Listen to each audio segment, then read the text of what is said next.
Ayan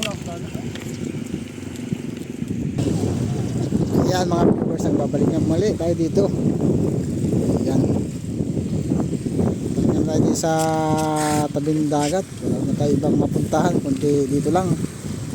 Ayan o, ito na lang yung sitwasyon. Malinis na rito. Bawasan na yung mga bangkang ginagawa dito banda sa dulo. Yung nakararan dito wala na, naibaba na. Tapos naman sa may apoy na yan wala na rin, naibaba na rin bangka.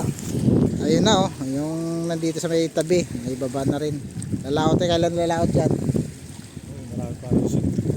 Sunod mga gagawin dito, itong malaki yung ano, re-repairin na naman. Tapos sumunod ito na naman isa. Marami pang gagawing bangka dito mga ka-viewers. Maraming salamat nga pala sa nag-subscribe sa akin. Maraming salamat. Ano kaya ginagawa nila doon? Parang may inukay yung mga tao na yun ah. Tapos dito naman sa kabila, ayun, ipon-ipon din sila. Bakit kaya? Ano kaya mayroon? Ito mga viewers, oh, dahil bangka nakatambay oh, ayan oh, nakatingga lang oh. Tapos yan oh, tatagilid lang. Ayan, pasensya kayo mga viewers sa akin kung wala tayong magandang upload na video ngayon kasi nga hindi tayo makapunta sa ating gustong pupunta na lugar para maka-video tayo na maganda.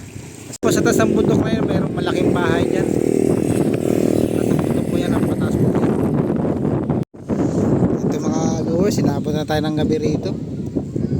Ayan, maganda dito pag gabi oh. Daming ilaw sa tabing dagat, maliwanag. Yun oh. Tapos itong street na ito, maliwanag rin dito. Ayan, maliwanag rin dito yung street nito. Tapos dyan sa taas bundok. Ito yung bundok niya oh. Madilim na ito mga ka-viewers, pasado alas 6 na ito ang oras dito. Makulimlim ang ating panahon ngayon oh. Makapalang ulap, parang babagsak yung ulan. Ayan oh, kapalang ulap.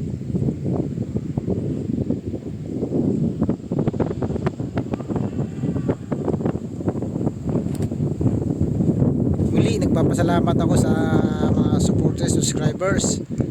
Ayan o, lakas ng kapalang ulap doon. Sana makaabot na tayo sa 1,000 subscribers sa tagal ng ating pagbablog, dahil umabot na po ito ng 4 na taon. Nagsimula po ako pandemic po ako nagsimula mag vlog.